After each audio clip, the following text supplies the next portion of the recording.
à l'heure, nous allons commencer notre programme. Alors, ce programme, c'est la suite de ce que nous avons commencé durant la campagne de la division. C'était dans cette église même. Alors, l'objectif de ce programme est ce que nous avons introduit le matin. Un temps spécial, un événement spécial, des personnes spéciales. Comment se soigner en temps de crise? Imaginez que vous ne pouvez plus même aller à l'hôpital. Comment se soigner en temps de crise? Les médicaments naturels, c'est ce que nous avons introduit. La séance d'aujourd'hui sera pratique. Alors, je vais faire un petit résumé. Ce petit résumé entre en droite ligne de ce que nous avons déjà fait durant la dernière campagne, je l'ai dit tout à l'heure. Et nous allons faire des applications tout de suite. Mais retenez une chose, toutes ces applications ne marchent et ne sont efficaces que dans un corps qui est bien préparé. Il peut arriver que deux personnes souffrant de la même maladie prennent un médicament et qu'il fonctionne chez l'un et ne marche pas chez l'autre. Quelle peut être la raison? Donc, il y a ce qu'on appelle le terrain. Vous devez avoir un terrain bien préparé. Ça veut dire quoi? Quand on parle de terrain, pensez au sol. Parce que notre corps est comme un sol. Et il se prépare aussi comme un sol. Lorsque vous plantez quelque chose dans votre jardin, vous préparez le sol. Vous enlevez les mauvaises herbes, vous préparez un fumier pour enrichir le sol, vous mettez la graine, vous arrosez, cette graine a besoin de chaleur, elle a besoin d'humidité. Si toutes ces conditions ne sont pas réunies, la vie ne peut pas naître. Et quand bien même la vie est venue, elle doit être entretenue. Donc, c'est ce que nous allons voir tout de suite. Et nous allons donc parler rapidement des lois de santé. Ça, c'est la base. Le plus important n'est pas le médicament que vous prenez. Et c'est bon que vous compreniez cette affaire parce que les classes que nous aurons après, il sera question dans l'une des classes de vous apprendre à aller à ce qu'on appelle la racine de la maladie pour couper la maladie. Ça veut dire quoi? J'ai mal à la tête. Le mal de tête, ce n'est pas mon problème. Le mal de tête, c'est un symptôme, ce n'est pas une maladie. J'ai mal au ventre. Votre maladie n'est pas le mal de ventre. J'ai une tumeur qui sort là. On m'a dit que j'ai un cancer. La tumeur que vous voyez n'est pas votre problème. Le problème est ailleurs. Et on ne doit pas bagarrer avec le symptôme en laissant le problème. C'est ce que nous faisons ici. On vous apprend donc à aller à la racine. Donc, ce terrain-là, à la base, est la fondation qui est les lois de santé. Ici, on a un acronyme. C'est en anglais stewardship.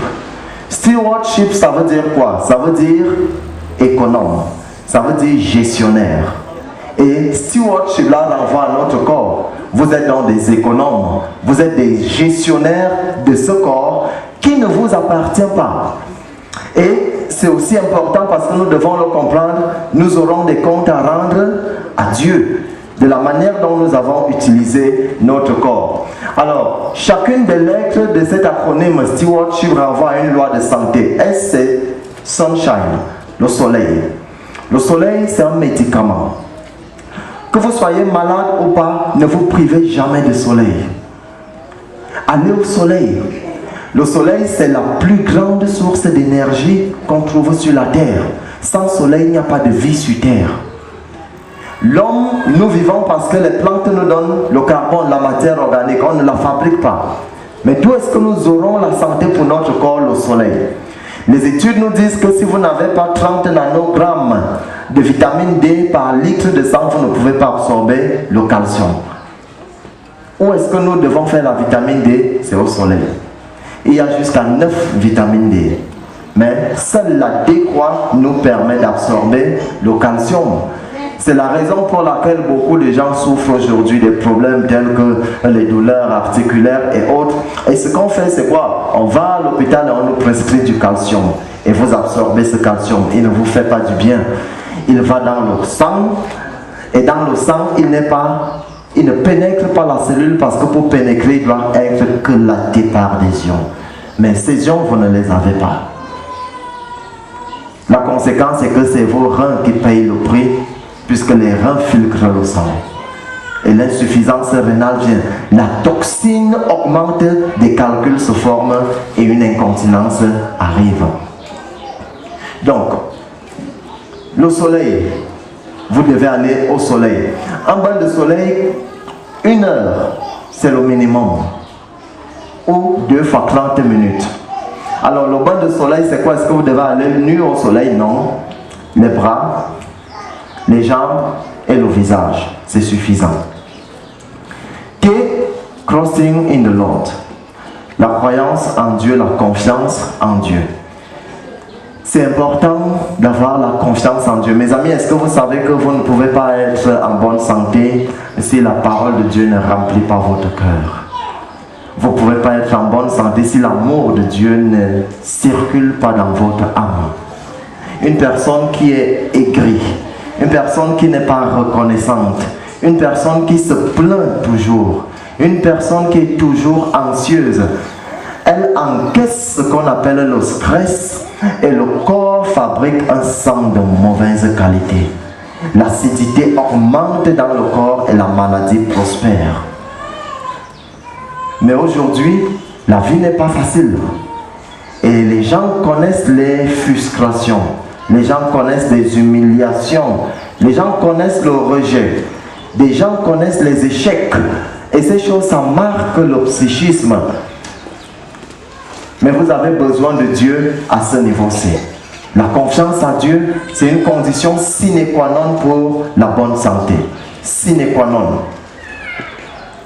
Aujourd'hui, par exemple, les gens ont peur de l'avenir. Le médicament face à la peur n'existe dans aucune pharmacie, mais dans la Bible, si.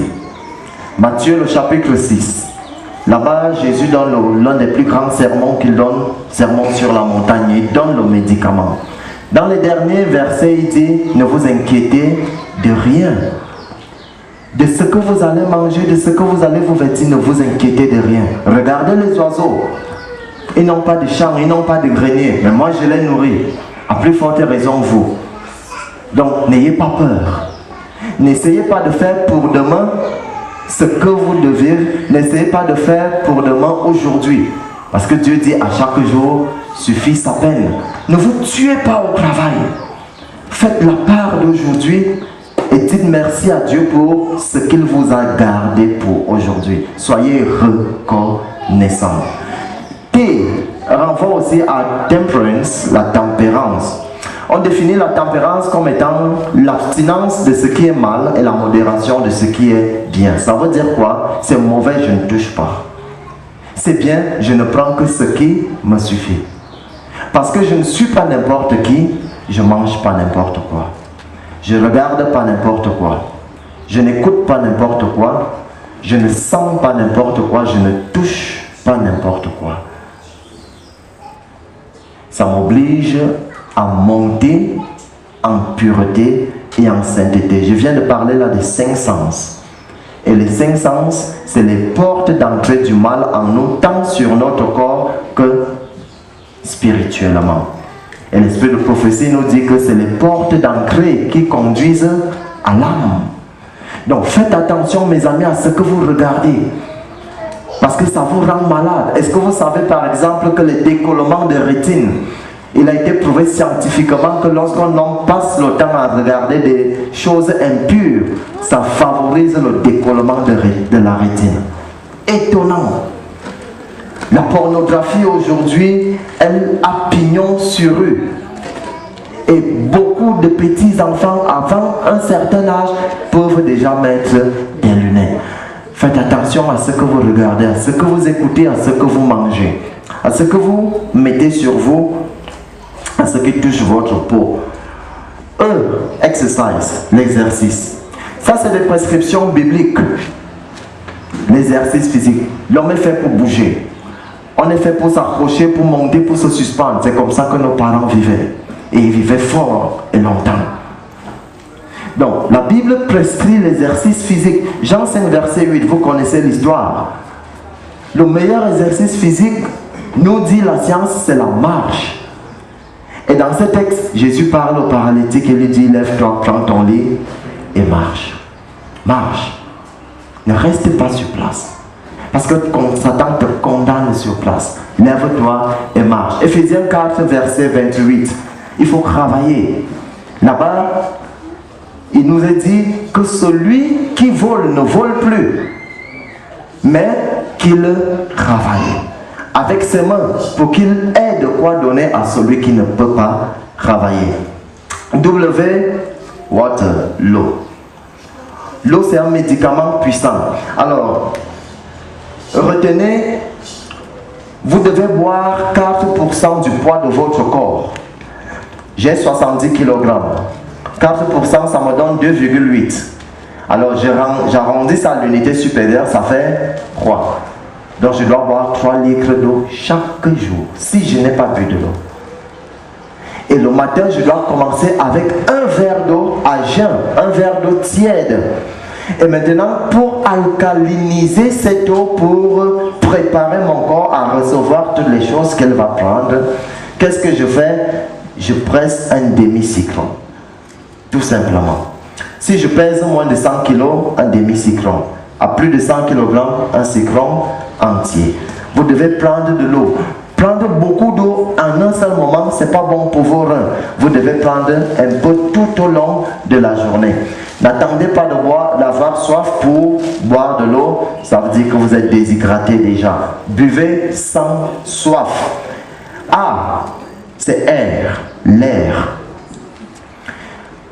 L'un des moments où nous sommes le plus en danger, c'est la nuit, lorsque nous dormons, parce que tout est fermé. Le cerveau consomme beaucoup d'oxygène, mais la nuit, nous sommes très en danger, on ne sait pas. Mais comme on dort, on ne sent rien. Mais lui, il souffre énormément. Imaginez une maison où il y a 5 personnes, 6 personnes, tout est fermé. Imaginez qu'il y a un chien ou des animaux dans la même maison. Imaginez qu'il y a des plantes vivantes dans la même maison. Tout ça, vous êtes en compétition avec l'oxygène. Si vous avez un minimum de sécurité, l'idéal c'est de dormir la fenêtre ouverte. Ça c'est bon. Le matin, ouvrez toutes les ouvertures pour que l'air entre, pour que l'air circule, pour que la lumière du jour entre chez vous, pour que les rayons du soleil entrent et chassent l'humidité qui part avec la maladie. Que vous amène l'humidité à la maison? La moisissure. Vous savez ce que c'est la moisissure? La moisissure, c'est le début de toutes les maladies et des plus dangereuses. Le cancer, c'est de la moisissure. Une tumeur, c'est des champignons, c'est de la moisissure. Mais dans le temps, dans la Bible, on appelait ça quoi? La lèpre. Et quand il y avait la lèpre dans une maison, on cassait cette maison-là. Et là où les débris étaient, on brûlait. Celui qui avait la lèpre, on le chassait du camp. Jusqu'à ce qu'il meure, il ne vivait plus au milieu des gens. Mais aujourd'hui, on vit dans des espaces clos, fermés, et on entretient la moisissure, c'est la maladie. C'est la maladie. On renvoie aussi à attitude. Attitude. L'un des problèmes aujourd'hui, c'est que nous avons une mauvaise attitude et c'est pour ça que nous gérons mal les situations qui arrivent dans notre vie. La vie des chrétiens est devenue misérable aujourd'hui parce qu'ils ont perdu la face. On a perdu l'attitude. Proverbe 16, verset 24. Il dit quoi? Des paroles agréables sont un rayon de miel. Elles sont salutaires pour l'âme, elles sont bien pour le corps. Le Proverbe 17, verset 22. Il dit, le cœur joyeux c'est un bon remède, mais un esprit abattu dessèche les eaux. Il nous faut de la reconnaissance. Le cœur joyeux, le cœur reconnaissant. Donc, le secret pour être au-dessus des difficultés de la vie, c'est de ne pas regarder les choses que vous n'avez pas. Ça, c'est le problème que nous avons. Ne regardez plus aux choses que vous n'avez pas, ça va vous amener à stresser. Ne vous inquiétez pas pour les choses que vous recherchez, mais remerciez Dieu pour celles que vous avez déjà. La plupart du temps, nous empoisonnons notre vie et nous pourrissons notre vie à chercher des choses qu'on n'a pas et en crachant sur celles que Dieu nous donne déjà. Nous déshonorons Dieu et Dieu n'est pas content de nous. Reste le repos. Nous devons nous reposer du travail, nous reposer des gens, reposer de la nourriture, des bruits. Nous devons avoir aussi un repos hebdomadaire. Se reposer un jour par semaine. Et Dieu a prévu ça pour que sa créature célèbre la création avec son Créateur. C'est le sabbat. Genèse 2, verset 2 nous le dit. Pourquoi est-ce qu'on le fait? On le fait parce que Dieu a dit ça. Et Dieu a dit, et il a fait lui-même. Le texte nous dit que Dieu se reposa au 7e jour de tout ce qu'il avait fait, de toute son œuvre qu'il avait créée en la faisant. D renvoie à diet, l'alimentation. Mes amis, on va y revenir. Mais retenez dans l'ensemble que plus votre alimentation est orientée vers le végétal, mieux ça vaut. L'homme a été créé un herbivore, pas un carnivore. Le régime alimentaire de l'homme, c'est les végétaux. Le texte de Genèse 1, le verset 29, nous donne le régime alimentaire de l'homme. Je vous donne toute herbe portant du fruit. Je vous donne tout arbre des champs portant de la semence et du fruit. Ça sera votre nourriture. C'est à cause du péché que nous mangeons la viande et les poissons. Mais le plan de Dieu pour notre temps, c'est le titre de ce programme. Le plan de Dieu pour notre temps, c'est d'Éden en Éden.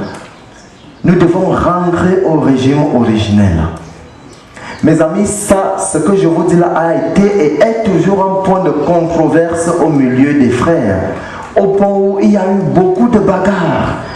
Parce que c'est quelque chose qu'on n'accepte pas facilement. Et nous avons raison de ne pas l'accepter facilement. Parce que c'est pas facile de venir changer du jour au lendemain les habitudes des gens. Les gens sont nés dans une façon de faire les choses. Et on débarque un jour, on leur dit faites comme ça. C'est pas facile. C'est pour ça qu'on a toujours dit, quand vous voulez commencer la réforme, appelez Dieu au secours. Le plan de Dieu, c'est que l'homme rentre au régime originel. On le fera peut-être pas lors de cette séance, mais pour ceux qui seront fidèles à la formation, nous allons vous mettre au cœur de la controverse qui existe sur la terre. Amen. Amen. Satan s'attaque à l'homme par la nourriture. Et cette chose est déjà planifiée. La terre est très peuplée, d'après eux. Et il faut tuer plus de la moitié des gens. Et en Afrique, on va utiliser les médicaments et la nourriture. Nous sommes déjà avertis. Et Dieu avertit son peuple pour qu'il ne périsse pas. La réforme sanitaire n'est pas là pour déranger les gens. C'est une protection que Dieu donne à son peuple pour le temps spécial que nous avons ici. D renvoie aussi à dress, une réforme vestimentaire. Le vêtement, c'est deux choses. Couvrir la nudité et nous protéger des intempéries. Au jardin d'Éden, c'était ça. Ils constatent qu'ils sont nus, ils mettent des feuilles de figuier. Enlevez ça. Ils tuent un animal, ils les couvrent entièrement. Couvrez-vous. Ils couvrent tout le corps. Et la peau de l'animal procure de la chaleur. C'était le début du plan du salut. Cet agneau était Jésus-Christ lui-même. Un type de Jésus-Christ qui devait être l'agneau. L'agneau comment? L'agneau de Dieu. Il préfigurait donc Jésus-Christ. Ça voulait aussi dire quoi? Vous ne pouvez pas résoudre vos problèmes. Les problèmes que vous avez posés, la solution ne peut pas venir de vous, c'est de moi que ça doit venir. L'homme ne peut donc pas se sauver lui-même. Le vêtement ne doit pas serrer votre corps. Sinon, la physiologie du sang change. La rythmique cardiaque change. Comment est-ce qu'on sait qu'un vêtement sert? Il doit être ample, votre vêtement.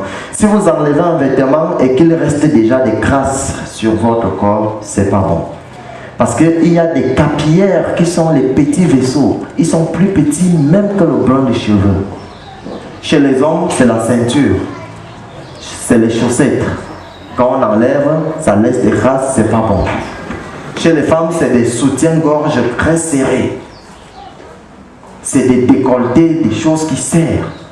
C'est les serrés, comme on appelle les serrés. S, self-control, l'autocontrôle. Une population de 100 personnes, on leur demande quel est votre plus grand défi, votre plus grand challenge. Tous répondent l'autocontrôle.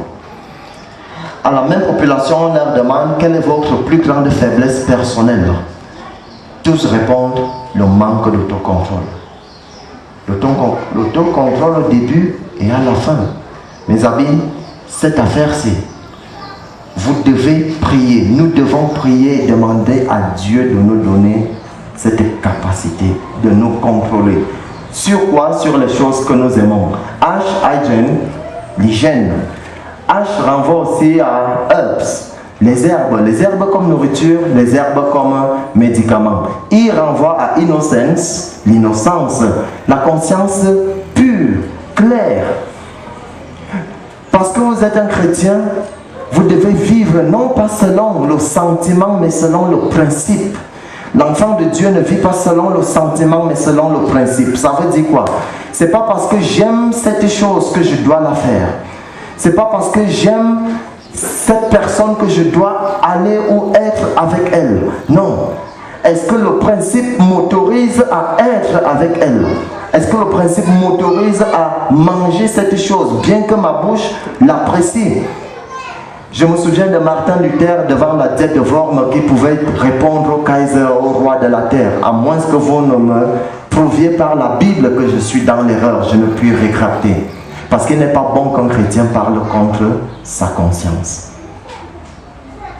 Il n'est pas bon qu'un chrétien parle contre sa conscience. Soyez qui vous êtes. Mais pour être qui on est, on doit d'abord savoir qui nous sommes. Des princes et des princesses. Amen. Mais il est timide, là. Amen. Vous refusez d'être des princes et des princesses. Des princes et des princesses. Et des princes et des princesses, ça finit donc avec le P là. Qui tient pourquoi? La pureté. C'est pur. Dieu appelle donc son peuple à un standard élevé. Et il est du devoir des hommes au temps présent de s'élever dans ce standard-là. Ce n'est pas à Dieu de descendre à notre niveau, c'est à nous de nous élever à son niveau. Alors, tout ceci nous donne quoi? Stewardship. Stewardship, on a dit au début, c'est économe. C'est gestionnaire. Vous êtes gestionnaire de votre corps. Il ne vous appartient pas. Et nous allons rendre des comptes à Dieu pour la façon dont nous avons géré ce corps. Que Dieu nous aide à bien le gérer. Alors, si vous avez compris tout ceci, et si vous le faites, vous n'êtes plus la même personne. Vrai ou faux? Ça veut dire que vous avez changé de mode de vie, n'est-ce pas? Parce que vous avez changé de mode de vie, il va aussi se passer quelque chose dans votre vie. Il y a aussi des choses qui vont changer. La maladie et la santé n'habitent pas dans le même corps. L'esprit de Dieu et l'esprit de Satan n'habitent pas dans le même corps. La saleté et la propreté ne peuvent pas cohabiter ensemble. L'un va dominer l'autre. Dès que les mauvaises habitudes sont parties, les bonnes habitudes venant, la maladie part avec les mauvaises habitudes et la santé s'installe avec les bonnes habitudes. Est-ce que c'est difficile d'être en bonne santé, les amis? Ça coûte combien de francs ici? 0 francs. Mais ça coûte seulement un peu de discipline. Dieu peut nous donner la force pour faire ça, oui ou non? Oui. Dieu peut nous donner. C'est pour cela que vous êtes là aujourd'hui. C'est pour cela que nous allons continuer maintenant, parce que si vous avez compris ceci, alors on dit quoi? On dit que vous avez maintenant un terrain préparé. Vous êtes maintenant différent des autres hommes qui vivent sur la terre. Mais attention, ça ne veut pas dire que vous ne tomberez plus jamais malade. La maladie peut donc vous visiter, même si vous pratiquez tout ceci. Nous sommes d'accord, n'est-ce pas? Et quand la maladie arrive donc, après avoir fait tout ceci, respectant toutes les lois de Dieu, qu'est-ce que je dois faire? C'est ce que nous allons faire ici maintenant. Nous allons donc passer à la pratique. Elle ne sera pas exhaustive, donc ça ne sera qu'une partie. La deuxième partie, on va faire cela en commun, je pense c'est dans 2 semaines. Je comprends. L'église d'Odja n'a pas été informée de ce programme et je profite pour vous éclaircir la situation autour du programme, parce que généralement partout où on a donné le communiqué, les gens n'ont pas très bien compris comment est-ce que ça va se passer. C'est un programme de formation que nous faisons dans le district, et comme il s'agit du district, on doit passer dans toutes les églises. Donc toutes les églises vont accueillir le programme, mais le programme lui est continu. Donc il y a d'autres qui ont pensé qu'ils vont attendre seulement quand le programme va venir dans leur église. C'est une erreur. Parce que ce que nous faisons ici aujourd'hui, on ne le fera plus jamais dans Yaoundé 4, dans Yaoundé 7. On va seulement continuer parce que le programme est vaste. La première partie du programme va jusqu'en juillet 2018. Et ce programme-ci continue jusqu'à ce que Jésus revienne. C'est ça. Nous allons passer à la pratique et nous allons commencer avec quelqu'un que j'aime beaucoup et que vous connaissez très bien, l'oignon. Ce monsieur, c'est un médicament très puissant et aussi très efficace. Alors, avec l'oignon, on peut faire ce qu'on appelle le cataplasme d'oignon. Le cataplasme d'oignon. L'oignon peut être utilisé cru comme cuit. On va commencer avec le deuxième, cuit. Comment est-ce qu'on peut utiliser l'oignon cuit? Si vous avez mal à l'oreille, une infection de l'oreille, en passant, ne prenez les antibiotiques déjà, c'est pas bon. Les médicaments, l'esprit de prophétie nous le dit, c'est pas bon. Mais si vous doutez encore et que vous arrive de prendre souvent, n'essayez jamais de prendre un antibiotique pour un problème d'oreille. Et l'oreille, on ne s'amuse pas avec parce qu'on dit, hey, attention, on peut devenir sourd. C'est comme les yeux. Et c'est vrai. Plus délicat que l'œil. On peut vous donner un coup de poing à l'œil et vous pensez que c'est déjà pincé, mais ça rougit et ça revient. Mais là-bas, là, c'est très délicat. Donc, si vous avez mal à l'oreille, pensez à ce monsieur. Et comment est-ce que ça va se faire? Vous le mettez au feu, comme ceci, entier. Vous n'enlevez pas la pellicule d'en haut, là, vous ne l'enlevez pas. Vous mettez au feu, mais vous faites cuire à la vapeur. Et lorsque vous faites cuire à la vapeur, pourquoi? Parce que si vous le faites cuire dans l'eau, les propriétés médicinales passent dans l'eau d'ébullition. Donc vous faites cuire à la vapeur, on va dire qu'il va prendre pas mal de temps. Vous savez qu'il est cuit lorsqu'il devient tendre. Et lorsqu'il devient tendre, qu'est-ce que vous faites? Vous allez le couper en deux. Alors vous voyez les disques là dans le sens du diamètre pour avoir les disques. Dès que vous avez fait ceci, alors avec une cuillère, vous allez presser le jus sur la cuillère. Alors quand c'est cuit, c'est un peu délicat parce que ça glisse et ça sort, ça sort. Pour vous aider, vous pouvez prendre un mouchoir et vous placez là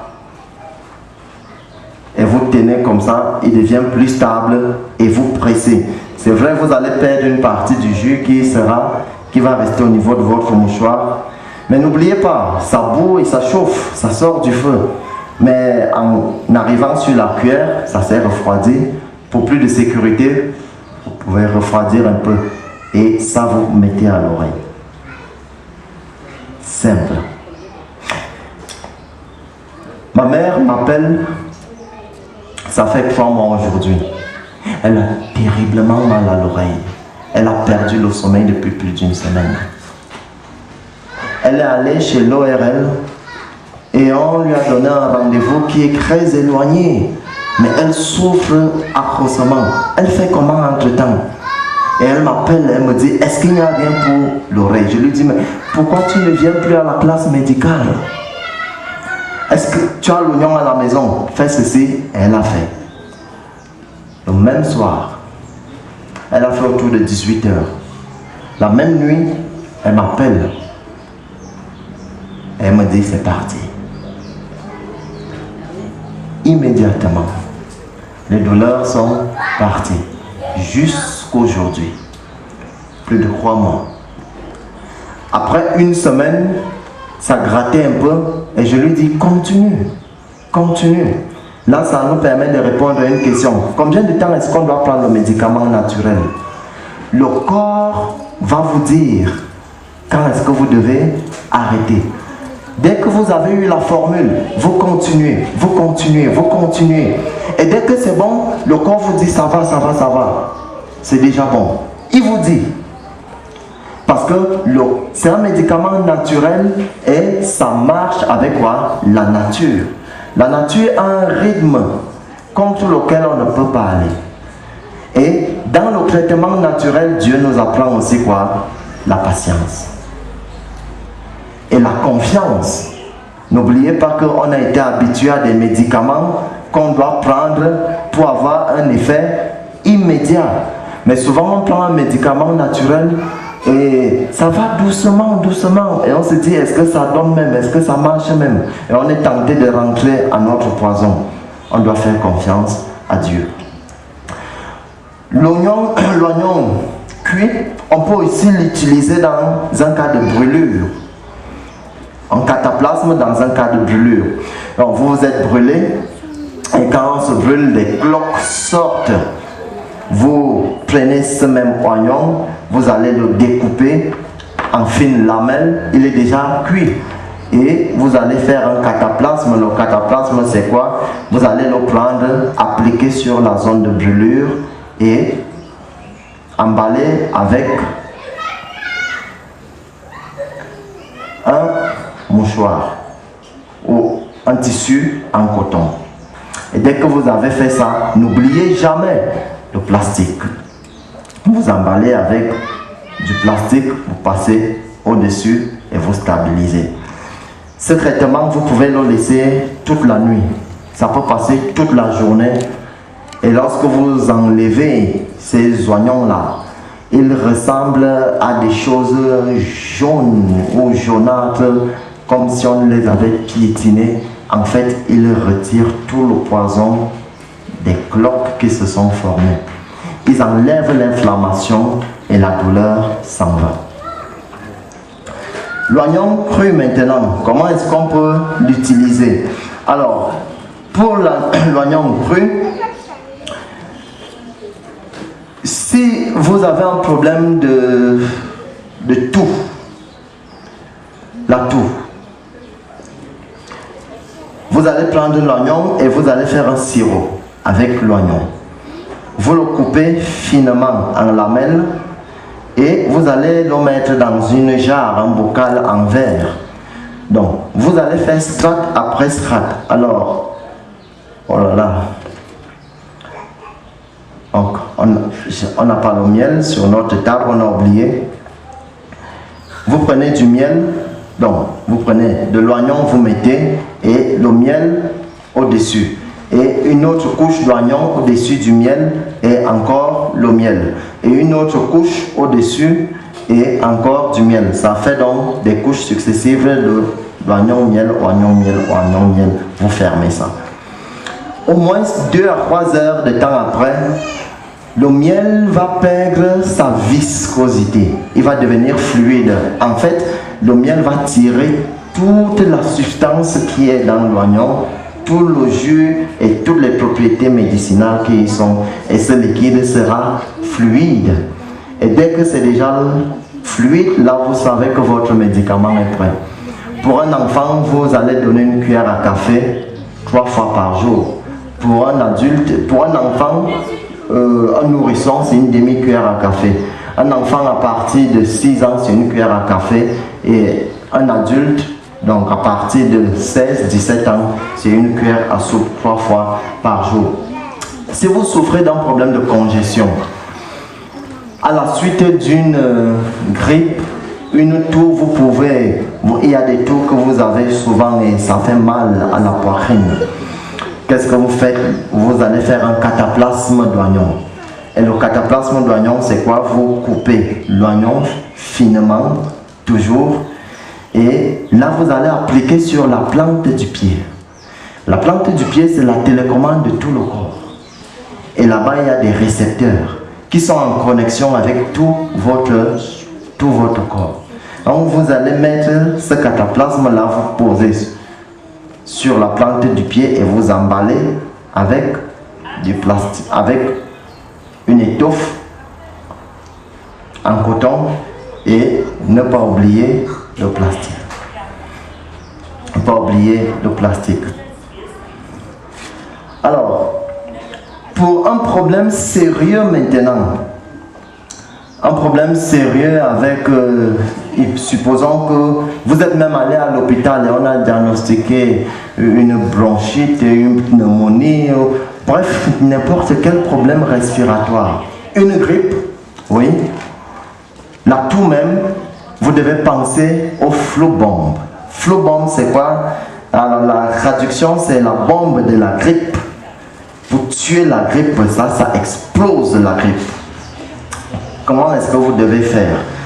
Alors, c'est une gousse d'ail. La gousse d'ail, c'est le petit quartier qui est dans la tête d'ail. Mais vous prenez une qui est assez grosse. Une gousse d'ail. Vous allez prendre aussi le gingembre. Ici, vous écrasez, c'est du gingembre frais, le ginger frais. Vous écrasez ça. Et vous allez prendre un quart de cuillère à café. Donc une cuillère à café de pâte de ginger écrasée divisée en 4, vous prenez une part. Donc un quart de cuillère à café de ginger. Vous allez prendre le citron. Donc vous allez prendre le jus d'un citron. Un citron, le jus d'un citron.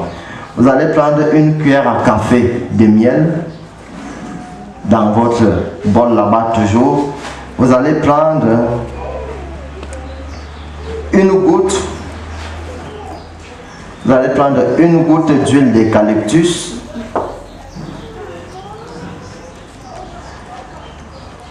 Donc, alors le moment venu, on va parler de ceci. Les maisons, vous devez avoir cet instrument. C'est ce qu'on appelle la trousse d'urgence. Et ici, vous avez donc c'est la petite pharmacie que vous devez avoir à la maison. Là-bas, vous avez toutes les huiles essentielles qui vont vous permettre de faire tous les petits traitements pour tous les petits bobos qui peuvent survenir. Donc, on a dit une goutte d'huile d'eucalyptus, c'est ça. Donc, il y a deux huiles. Soit l'huile d'eucalyptus, soit l'huile de l'arbre à thé. Ça dépend de vous. Mais moi, je préfère l'huile d'eucalyptus. Une seule goutte, vous mettez là-bas dedans. Et vous allez prendre une cuillère à café du piment cayenne. Le piment cayenne, c'est le petit piment du village, là. Oui, c'est ça. C'est un médicament très puissant. Le piment cayenne ne doit pas manquer dans votre maison. Le piment cayenne, c'est très puissant. Si quelqu'un a un AVC chez vous, ou un problème de cœur quelconque, voilà le médicament miracle. Un AVC, quelqu'un qui tombe à la suite d'un AVC, deux situations peuvent arriver. Bon, il peut arriver que ce soit un AVC transitoire, il se remet vite, il se relève, même s'il ne va pas courir tout de suite, il est conscient, il parle pas beaucoup, il parle presque pas, mais il est là, il regarde, un regard vague, parle. Comment on reconnaît déjà que quelqu'un a fait un AVC? Votre frère ou votre personne est là et il ne répond pas aux questions les plus simples, il n'exécute pas aux ordres les plus simples. On vous regardez, vous ouvrez, vous voyez la blancheur au niveau du globe oculaire, la pâleur est sur le visage, très souvent le regard est fixé. À ce moment-là, qu'est-ce que vous faites? Il n'est pas inconscient, mais il est là. Une cuillère à café. Une cuillère à café du piment de Cayenne dans un verre d'eau et vous tournez, vous lui donnez à boire. Dans les minutes qui suivent, il se passe quelque chose. Si la personne est tombée, il peut aussi arriver qu'elle soit inconsciente. Première des choses à faire, vous devez la placer en position latérale de sécurité. Sur le côté, la main là, et la jambe en contact avec le sol allongé, la jambe au-dessus en équerre, et l'autre bras ici. Et la première des choses à faire, la bouche. Vous venez au niveau de la bouche, la plupart du temps les mâchoires sont serrées, les dents sont serrées. Vous devez ouvrir cette bouche. S'il durcit et il ne veut pas ouvrir, vous prenez une cuillère, le manche d'une cuillère, vous faites passer par le jeu des dents. Et vous tournez, même si une dent doit se casser, elle doit se casser. Et dès que le jeu s'est fait, avec la force, parce que les mâchoires sont bloquées, vous ouvrez. Et dès que vous avez ouvert, vous basculez cette tête sur le côté, la bouche ouverte. Et là, vous avez déjà protégé votre malade. À cette position, la langue ne peut pas aller dans l'arrière-gorge. Au village, on dit qu'il a avalé la langue. Si cette situation arrive, il meurt dans les minutes qui suivent. Dès que vous avez fait ça, il n'est pas conscient. Vous le laissez là. Qu'est-ce que vous faites? Vous prenez une pincée du piment Cayenne que vous allez mettre sous la langue ou sur la langue tout simplement et vous le laissez. Priez lorsque vous administrez un médicament naturel parce que vous avez fait votre part pour que Dieu lui fasse aussi sa part. Lorsqu'on prend la pulsation d'un malade, le pouls est comme ça. À peine on lui donne le piment de Cayenne, que se passe-t-il? Ce piment a un élément qu'on appelle la capséine. La capséine, lorsqu'elle arrive dans le sang, elle rend le sang hautement fluide. Si bien que la personne va revenir. Donc ça c'est de la réanimation à la maison. Le piment de Cayenne. Donc, c'est une longue parenthèse, n'est-ce pas? On était dans le flou bombe. On a donné les ingrédients. On a dit une demi-cuillère à café de piment de Cayenne. Pour ceux qui sont courageux, pour ceux qui peuvent, vous pouvez prendre une cuillère à café. Mais une demi-cuillère, c'est recommandé, c'est bon. Vous faites quoi de ça? Vous allez mélanger ça dans un demi-verre d'eau chaude. Et vous allez boire. Vous allez boire. Que ce soit un problème de pneumonie, bronchite, toux, grippe, rhume. Si vous avez le nez qui est bouché ou des choses comme ça et le froid est là, immédiatement, dans les minutes qui suivent. Alors, pour ces cas, on recommande de prendre 3 à 4 fois par jour. Le résultat, vous êtes debout donc avant 24 heures. Ça, c'est le flow bombe. Alors, maintenant, on va faire rapidement un pansement anti-inflammatoire. Comment gérer la douleur? J'ai mal au genou, par exemple. Est-ce qu'on peut avoir un mannequin, quelqu'un qui va... Est-ce qu'il y a quelqu'un qui est... Où est la mère? Venez. Tu as mal où? Ok. On va faire le pansement tout à l'heure. Ok, on aura besoin d'une autre...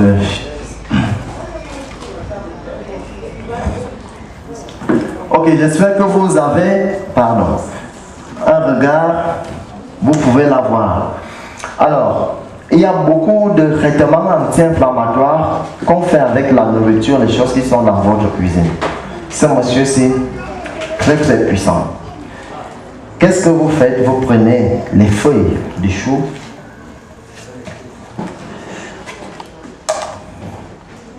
et avec une pierre, bon, vous pouvez vous servir aussi de... vous êtes à la maison, ça veut dire que toutes les conditions sont réunies. Qu'est-ce que vous faites avec votre pierre? Vous cassez la feuille. Vous n'écrasez pas.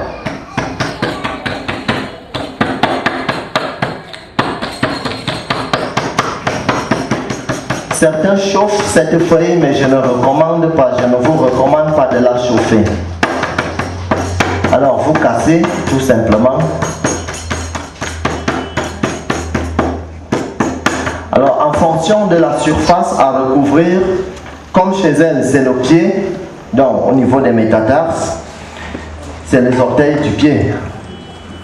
Ok. Celle-ci sera suffisante. Imaginez que c'est le genou. À un certain âge, les arthroses dérangent au genou. Ça, c'est des traitements anti-arthrite. Lorsqu'on va faire l'exposé sur les arthrites, on va parler de cela dans le détail. Alors, cette feuille, vous allez l'appliquer sur la partie arrêtée. Donc, elle a été cassée, on applique tout simplement.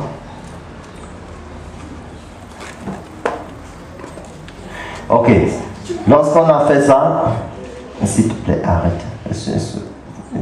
Soutiens un peu, merci. Qu'est-ce qu'on va faire? On va bander.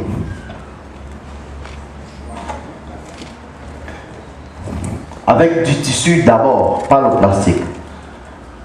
Le plastique va venir après. Donc, il faut déjà l'apprêter. Donc,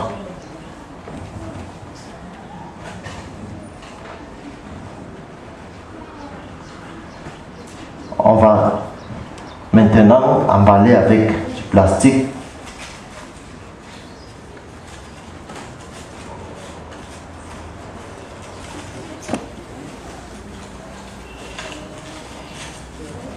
Alors le plastique film, il est mieux parce qu'il adhère vite et c'est plus facile à manipuler, à manier.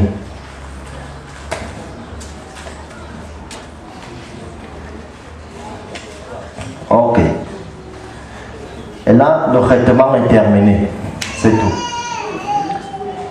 Ça fait toute la nuit et ça peut passer aussi toute la journée. Quand elle va aller enlever cette feuille de chou, la feuille de chou là, elle sera un peu semblable à ceci. Donc elle va perdre sa fraîcheur. Elle sera comme si elle a noirci un peu. On dit qu'elle s'est oxydée. Que s'est-il passé? Quand vous la voyez là, elle est belle, n'est-ce pas? Elle donne envie de toucher. Ça frappe les yeux. La beauté qui vous attire dans cette feuille, c'est non seulement des propriétés organoleptiques qui sont dans cet aliment qui va vous donner le bon goût lorsque vous allez le manger, mais c'est aussi des propriétés médicinales très puissantes. On parlait de phytochimique, le chimique de Dieu. Le chimique de Dieu, c'est le phytochimique. Et c'est ça que nous devons prendre. C'est pour ça qu'Hippocrate, qu'on appelait le père des médecins, disait que votre nourriture soit votre médicament.